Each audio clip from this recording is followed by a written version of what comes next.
গত 2-3 দিন আগে দেখলেন যে আওয়ামী প্রতিবন্ধী লীগ নামে নতুন আর একটা স্যাবোটাজ আসছে। যেই পঙ্গু হাসপাতালে একজন বিদেশি অ্যাম্বাসেডরকে নিয়ে স্বাস্থ্য উপদেষ্টা রোগীদেরকে দেখতে গেছেন, সেখানে তারা তার সাথে দেখা করবেন না বলে রাস্তায় শুয়ে পড়লেন, দেখা দিলেন না।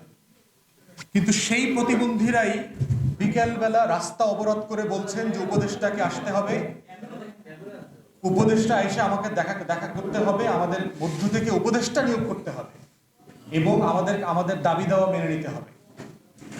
তাহলে যাদের সাথে দেখা করবার জন্য ওনারা গেলেন, তাদের সাথে তারা দেখা করলেন না কেন?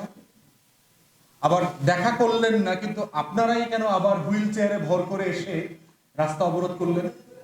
আমরা পার্সোনালি আমাদের বিভিন্ন সোর্সে খবর নিয়েছি, এই প্রতিবন্ধী ছেলেপেলেগুলো হচ্ছে ছাত্রলীগের ক্যাডার, যারা আহত হয়েছে সত্য। কারণ আপনি জানেন যে ছাত্রলীগেরও কিন্তু শত শত ছেলে আহত হয়েছে, গুন্ডামি করতে করতে গিয়ে এগুলো গুলিবিদ্ধ হয়েছে। এই ছাত্রলীগের ক্যাডার গুন্ডা প্রতিবন্ধীগুলো হচ্ছে আওয়ামী প্রতিবন্ধী লীগ আকারে রিসেন্টলি হাজির হয়েছে। এর মানে এটা না নাগরিক হিসাবে সে চিকিৎসা পাবে না, অবশ্যই পাবে, তার বিচার হবে, কিন্তু নাগরিক হিসাবে তার শতভাগ চিকিৎসা রাষ্ট্রকে এনশিওর করতে হবে, সে যত গুন্ডা লীগ হোক আর আওয়ামী লীগ হোক। তাহলে দেখেন 75+ স্যাবোটাজ এই অন্তর্বর্তীকালীন সরকারকে গত 3 মাসে ফেস করতে হয়েছে। প্রশাসনে অরাজকতা চলছে, ডিসিরা মারামারি করতেছে সচিবালয়ে, এরকম ঘটনা গত 53 বছরে আমরা দেখি নাই।